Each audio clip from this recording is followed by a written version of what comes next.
Bulchiinsi magaalaa Mattuu guyyaa gaarummaa sababeeffachuun barattoota qaqalleeyyii 400 ol ta'aniif deeggarsa meeshaalee barnootaa fi uffataa taasisee jiraachuu waajjirri dhimma hojjetaa fi hawaasummaa bulchiinsa magaalaa Mattuu beeksise. Meeshaa barnootaa kana nu affeeranii waajjirri carraa hojii uumuu bulchiinsa magaalaa Mattuu dabtara daarzaan 49 fiduudhaan as keessatti hirmaatanii jiru.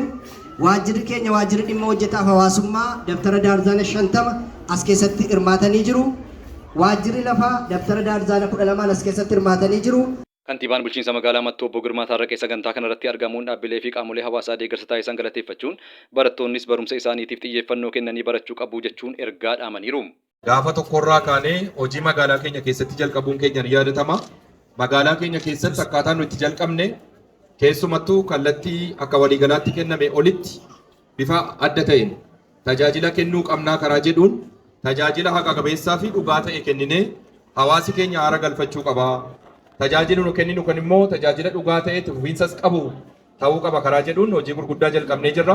Nama gargaaruudhaaf nama ta'uu qofatu gaadha kan jedhu sun qabatamaatti magaalaa keenya keessatti mul'achuu qaba karaa jedhuun hawaasa keenya kana gargaarree keessattuu bara kana wanti dachaasa godhu qaala'insa jireenyaatti hojii wal qabate. Namni jiruuf jireenya isaa gaggeessuu yeroo dadhabetti mana barumsaarraa barataan tokkollee hafuu hin qabu. Ejjennoo jedhu qabachuudhaan keessattuu xiyyeeffannoon naannoo barnootaatti hojiin jiru qabannee mana namoota tokkoon tokkorra deemuudhaan kadhachuudhaan bifa amma qindaa'een yoo xiqqaate nama 500 oliif akka qaqqabu gochuudhaaf hojiin kun akka hojjetamu godhamee guyyaa irraa asitti dhiyaatee jira.